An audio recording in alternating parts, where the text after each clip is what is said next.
Assalamualaikum warahmatullahi wabarakatuh. Perkenalkan, nama saya Zainatun Nisa. Saya kelompok 18 akan mempresentasikan modul 6 KB1, yaitu tentang format karya tulis ilmiah terbatas atau semi ilmiah. Teman-teman mahasiswa, saya yakin bahwa teman-teman semua sudah mengetahui apa itu karya tulis ilmiah, atau bahkan teman-teman mahasiswa sudah pernah menulis suatu karya tulis ilmiah. Dan pada kesempatan ini kita akan membahas format karya tulis ilmiah terbatas atau semi ilmiah. Baiklah, kita mulai presentasinya.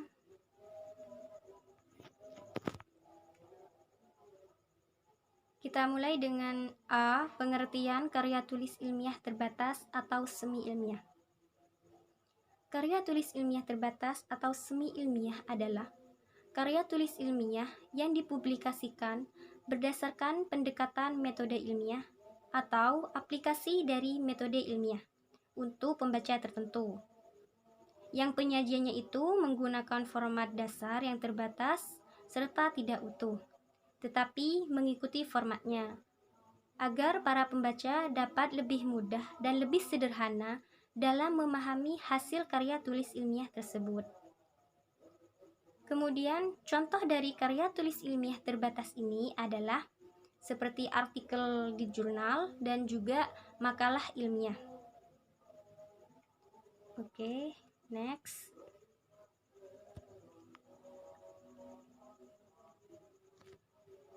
Kemudian yang B, maksud dan tujuan karya tulis ilmiah terbatas atau semi ilmiah. Karya tulis ilmiah ini dimaksudkan untuk menyebarkan dan mempublikasikan hasil karya tulis ilmiah, dan tujuannya itu adalah agar masyarakat dapat mengetahui hasil karya tulis ilmiah tersebut sudah pernah dilaksanakan dan dipublikasikan, sehingga hasilnya itu dapat dimanfaatkan oleh orang sekitarnya atau orang lain yang tidak terlibat langsung dalam kegiatan penulisan karya tulis ilmiah tersebut. Oke, next. Kemudian di sini terdapat sasaran penulisan karya tulis ilmiah. Sasaran penulisan karya tulis ilmiah di sini digolongkan menjadi 3 golongan. Yang pertama, masyarakat ilmiah tertentu. Yang kedua, masyarakat luas pemerhati. Dan yang ketiga adalah pemerintah atau lembaga tertentu. Oke, next.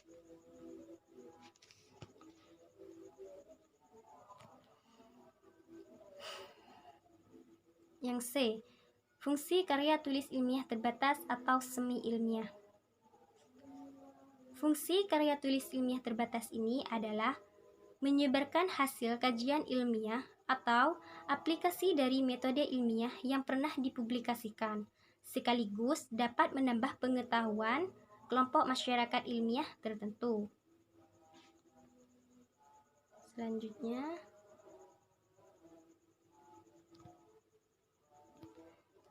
Selanjutnya adalah D, artikel ilmiah di jurnal.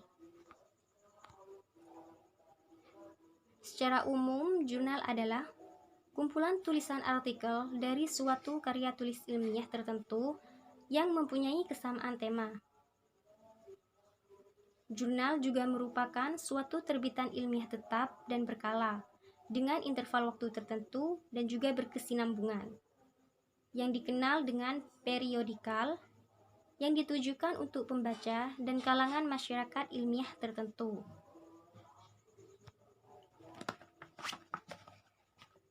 Saat ini, penyebaran tulisan artikel di jurnal sudah dapat dilaksanakan melalui jurnal elektronik yang dapat diunggah atau diupload di berbagai alamat situs atau blog, sehingga lebih mudah dan cepat penyebarannya oleh penulis, serta lebih mudah diaksesnya oleh masyarakat luas.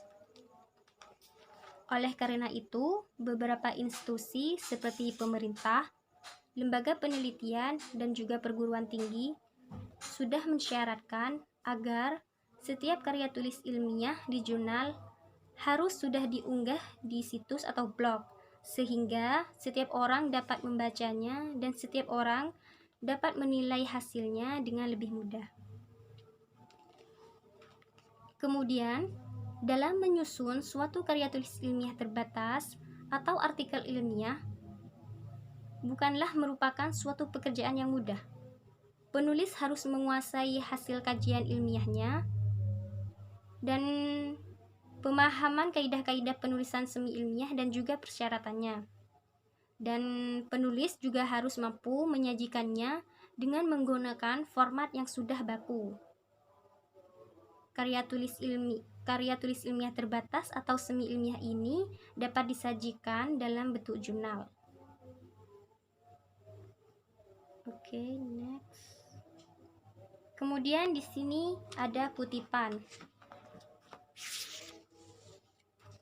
Kutipan adalah suatu gagasan, ide, atau pendapat yang diambil dari berbagai sumber. Penulisan kutipan pada jurnal dapat dilakukan dengan menggunakan format APA atau American Psychological Association dan ADP atau Author Date Page. Oke. Dalam kutipan ini terdapat kutipan tidak langsung dan daftar pustaka atau referensi. Yang pertama, kutipan tidak langsung. Kutipan tidak langsung adalah kutipan di mana bahasa dan gaya penyajiannya itu berdasarkan penulis itu sendiri. Dan dalam kutipan tidak langsung ini dibagi lagi menjadi dua kutipan, yaitu kutipan tidak langsung pendek dan yang kedua adalah kutipan tidak langsung panjang. Kutipan tidak langsung pendek adalah kutipan tidak langsung yang panjangnya itu tidak melebihi 1 alinea. Dan kutipan tidak langsung panjang merupakan kebalikan dari kutipan tidak langsung pendek. Jadi, kutipan tidak langsung panjang adalah kutipan tidak langsung yang panjangnya melebihi 1 alinea. Oke, next.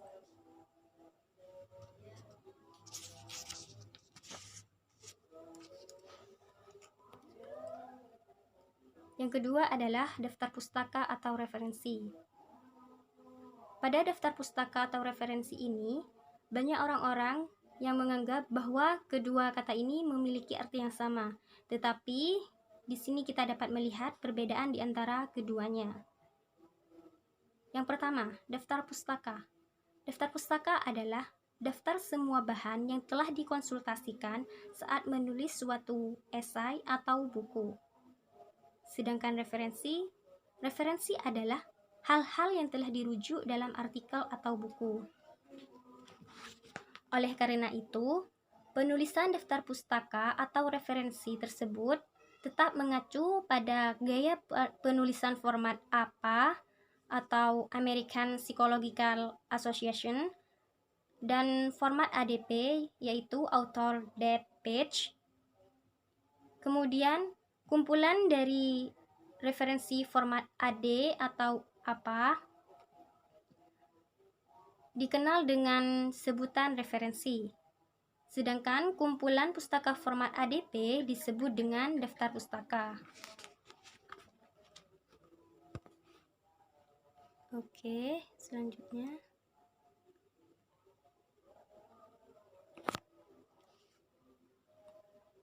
baiklah, sekian dari presentasi saya tentang modul 6 KB1, yaitu tentang format karya tulis ilmiah terbatas atau semi ilmiah. Mungkin di sini teman-teman ada yang belum mengerti atau ada materi yang belum difahami, nanti bisa ditanyakan pada sesi tanya jawab. Dan atas perhatiannya, terima kasih.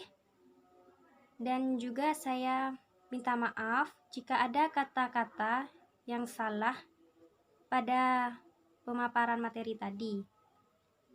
Sekian presentasi dari saya. Kurang lebihnya mohon maaf. Wassalamualaikum warahmatullahi wabarakatuh.